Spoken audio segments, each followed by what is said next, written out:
오늘 말씀은 잠언 19장 16절에서 29절까지의 말씀입니다. 19장 16절에서 29절 말씀을 교독하시고 마지막 말씀은 같이 읽도록 하겠습니다. 계명을 지키는 사람은 제 목숨을 지키지만 자기 행실을 주의하지 않는 사람은 죽는다. 가난한 사람에게 은혜를 베푸는 것은 주님께 구워드리는 것이니 주님께서 그 선행을 넉넉하게 갚아주신다. 내 아들을 훈계하여라. 그래야 희망이 있다. 그러나 그를 죽일 생각은 품지 말아야 한다. 성격이 불같은 사람은 벌을 받는다. 네가 그를 구하여 준다고 해도 그때뿐 구하여 줄 일이 또 생길 것이다. 충고를 듣고 훈계를 받아들여라. 그리하면 마침내 지혜롭게 된다. 사람의 마음에 많은 계획이 있어도 성취되는 것은 오직 주님의 뜻뿐이다.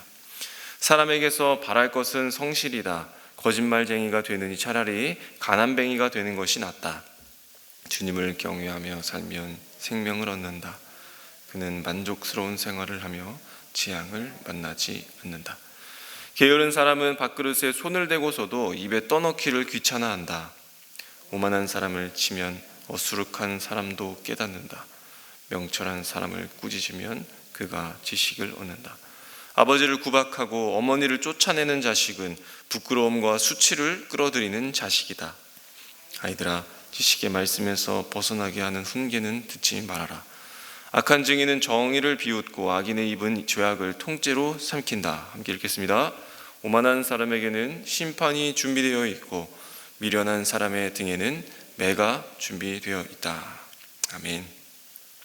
오늘 잠언 말씀의 이 첫 구절을 보게 되면 계명을 지키는 것과 또 목숨이 지켜지는 것을 이렇게 동일하게 이야기하고 있습니다. 왜 그런 것입니까? 말씀은 생명과 연관이 있기 때문입니다. 하나님은 말씀하시는 것으로 세상 만물을 지으셨고 또 그 말씀을 계명으로 새기고 오늘날 성경으로 기록해 두셨기 때문에 우리가 그 말씀을 대할 때 자연스럽게 생명에 가까워지게, 자연스럽게 생명으로 인도함을 받게 되는 것이죠. 그러나 반대로 이 성경은 우리 사람에게 있어서 걸어가도록 제시해 주신 말씀이신데 우리가 이것을 무시하고 거리를 두고 경멸하고 자기의 행실로 가득 채워 살아갈 때에 당연히 생명과도 멀어지게 되는 그런 결과를 우리에게 보여주고 있는 것입니다. 그리고 그 이하의 말씀은 우리의 어떤 특별한 일들에서 일어나는 것들이 아니라 매일마다 겪는 일상 속에서 어떤 것이 하나님을 기쁘시게 하는 일인가, 어떤 생각과 어떤 행위가 우리의 삶의 기쁨이 되고 생명으로 더 나아가는 길인가 라고 하는 것을 가르치고 있습니다. 오늘 17절에 보니까 구제에 대해서 이야기를 하고 있습니다. 그들을 도와주는 것이 또 물질이든 마음이든 그 도와준 것을 하나님께서는 훨씬 크게 돌려주신다. 넉넉하게 채워주신다. 갚아주신다. 그렇게 말합니다. 우리가 돌려받는다라고 했을 때 그 원리는 너무나도 익숙하죠. 하나님은 갚으시는 분이시기 때문에, 베푸시는 분이시기 때문에 이 돌려받는다라고 하는 이 원리에 대해서는 우리의 이해가 어렵지 않습니다. 그런데 오늘 그 구제하는 데 있어서 내 창고에 있는 재산을 하나님께 빌려 드린다.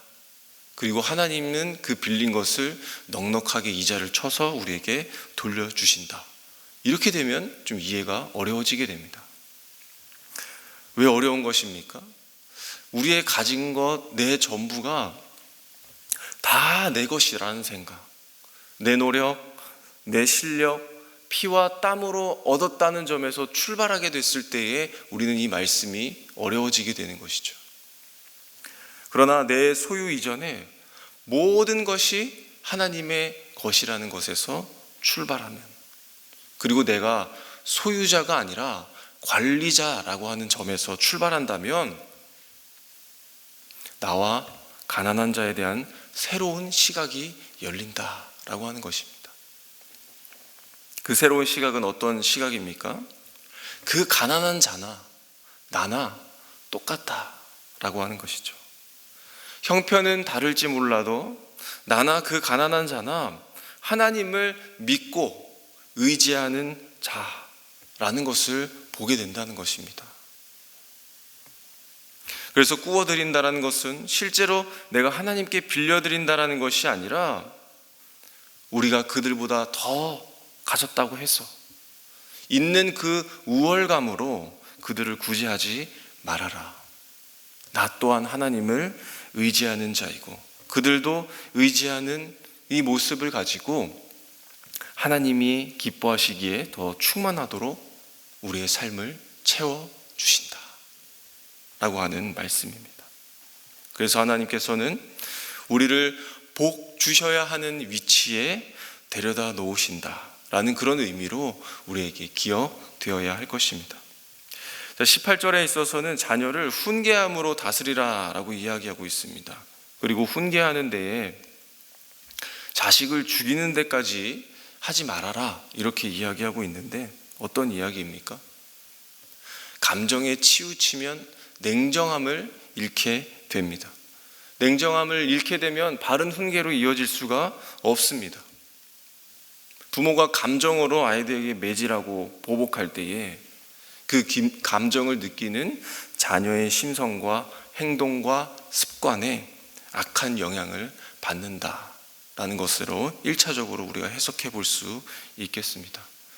그리고 성경에서는 이 훈계라고 하는 차원은 아주 강도가 높은 체벌 이런 것들을 뜻할 때가 많습니다.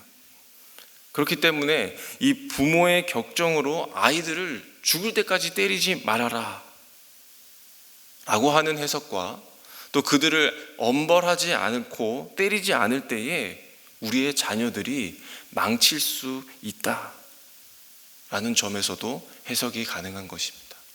그래서 너무 매질을 많이 한다거나 너무 적게 하면 이 둘 모두가 아이들을 죽일 수 있다라고 하는 해석으로 또 볼 수가 있는 것이죠. 19절에 보면 이 분노를 통제하지 못하는 그런 사람이 등장합니다. 이런 사람들은 자신도 망치지만 남을 망칠 수 있다는 것이죠. 유익하지가 않습니다. 잠언은 그런 사람을 건져준다고 해서 그들에게 어떤 큰 변화가 생기지 않는다. 오히려 똑같은 처지에 빠지기 때문에 그 사람뿐만이 아니라 돕는 자 자신까지도 이런 악순환의 소용돌이에 빠지게 한다라고 말하는 것입니다. 그리고 20절에는 경청하는 자세에 대해서 이야기합니다.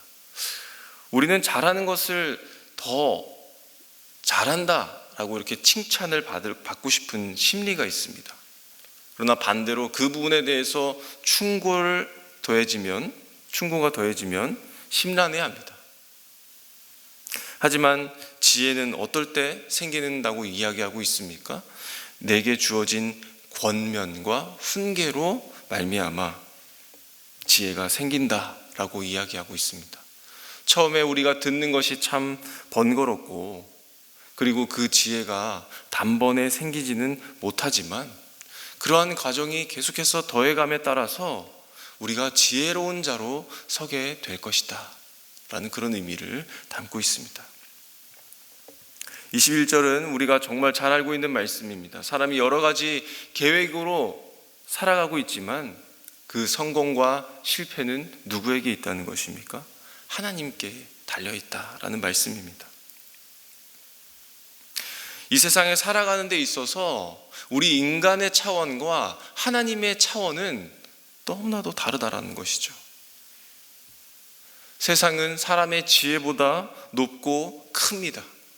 그리고 오래도록 사람들을 지배해왔고 다뤄왔기 때문에 그 속에서 살고 있는 한 개인의 계획이나 궁리와 대책과 고안들은 대체로 먹히지가 않는 것이죠. 그러나 세상을 창조하신 우리 하나님의 지혜는 사람보다 훨씬 위에 있고 세상을 뛰어넘습니다. 그리고 그분은 어떤 분이십니까? 영원하시고 불변하신 하나님이시죠. 그리고 모든 것을 사랑을 기초로 하시기 때문에 그 하나님의 결정과 방향과 의도가 어떻다는 것입니까? 늘 뛰어나고 완전하다라는 것입니다. 그렇기 때문에 우리는 그 하나님을 신뢰하고 내 매일의 삶 속에서 하나님의 뜻을 알도록 힘쓰라. 그렇게 우리를 가르치고 있습니다. 22절의 말씀은 우리의 어떤 성실함입니다. 삶 자체를 꾸준히 열심으로 살아가야 한다는 그런 의미보다는 가난한 자에게 인자함으로 지속적으로 베푸는 그 삶의 성실함, 그것을 이야기하고 있습니다. 이 가운데는 여러 종류의 사람이 있겠죠. 선을 베풀고 싶은데 행할 수가 없는 가난한 자, 많이 가졌는데 여력이 있어도 도와줄 수 없다라고 거짓말하는 자. 이 두 사람 중에 누가 더 나은 자인가 우리에게 물어보는 것이죠.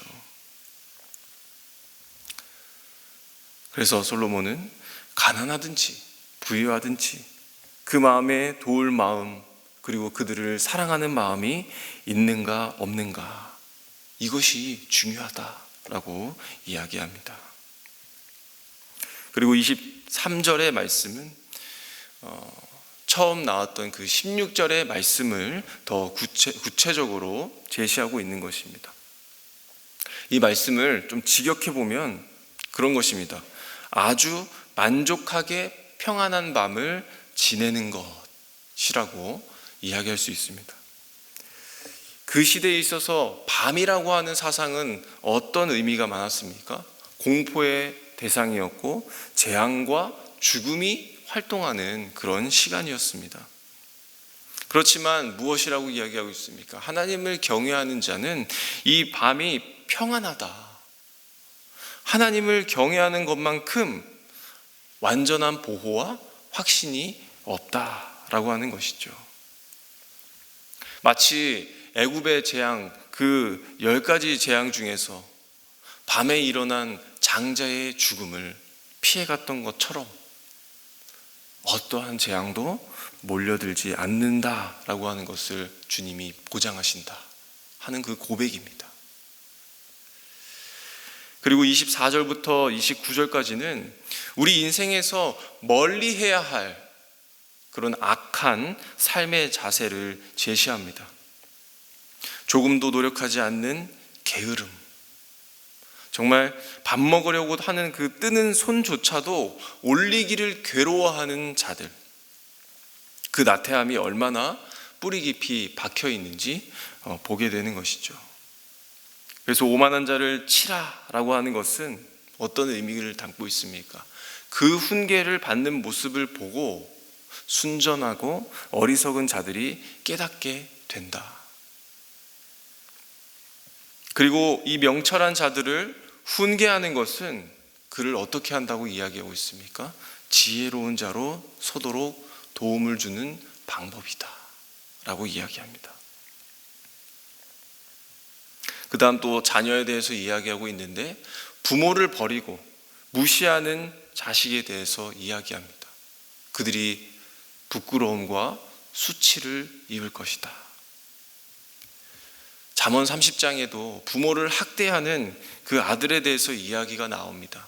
그 결과가 어떻습니까? 죽음을 면치 못하고 저주를 받을 것이라고 말하면서 더 나아가서는 이방 나라에 짓밟힐 것이다 라고 하는 그런 비극적인 상황으로까지 이어지고 있습니다. 어떤 것입니까? 하나님의 계명을 무시하는 자의 그 말로는 개인이나 가정이나 나라까지 입을 수 있는 수치, 그리고 그 심판을 결코 피할 수 없다라고 이야기하고 있죠. 그리고 27절에 지식의 말씀에서 벗어나는 훈계를 듣지 말라. 즉 자녀들의 인생에서 멀리해야 할 악한 삶, 그리고 말씀에서 떠나게 하는 그 교훈을 즐겨 듣는 자들과 어울리지 말고 피하라, 벗어나라. 왜냐하면 그들의 삶은 오늘 28절의 말씀처럼 늘 죄악된 말을 행하고 그러한 행동을 일삼기 때문에 도덕적으로도 악하고 하나님을 업신여기는 그런 불의함을 보고 배운다는 것입니다. 그래서 마지막 29절, 계명을 떠나 하나님을 알지 못하고 무시하고 두려워하지 않는 자는 반드시 심판을 받는다. 그리고 유죄의 판결로 그 대가를 반드시 치른다라고 하는 것입니다. 하나님은 죄를 용납하지 않으시는 공의가 있기 때문에 누구든지 이 심판의 자리와 형벌에서 벗어나지 못한다라는 것을 우리에게 암묵적으로 가르쳐 주고 계시는 것이죠. 말씀을 마치겠습니다. 우리 다음 세대가 하나님을 더욱 경외하기를 힘쓰고 하나님 알기를 더욱 힘쓰는 우리 다음 세대가 되기를 기도하셨으면 좋겠습니다. 사사기 2장 10절에도 여호수아 세대가 다 죽고 난 다음에 그 신앙의 대를 잇는 세대에 대해서 이렇게 이야기합니다. 그들이 다음 세대가 아니라 다른 세대가 되었다라고 이야기하고 있습니다. 그 이유는 하나님을 알지 못하였기 때문에, 하나님께서 이스라엘 위해서 하신 일들을 그들이 알지 못하였기 때문에 다른 세대가 되었다, 그렇게 기록하고 있습니다. 나와 내 자녀의 신앙이 다르다라고 하는 것이죠. 오늘 이 잠언의 말씀으로 우리 함께 기도하실 때에 다음 세대를 잇는 그 기도가 일어나기를 소망합니다. 말씀을 가까이 하는 자녀, 하나님 알기를 우습게 여기지 않고 경외함으로 거룩한 두려움을 가지고 살아가는 자녀가 되기를, 그리고 악한 습관과 그리고 우매한 자들에게서 벗어나는 지혜를 갖도록, 그 지식을 갖춘 자녀들로 세워질 수 있도록 시간 우리 함께 기도하시겠습니다. 또 특별히 이번에 수능을 치는 우리 자녀들이 있습니다.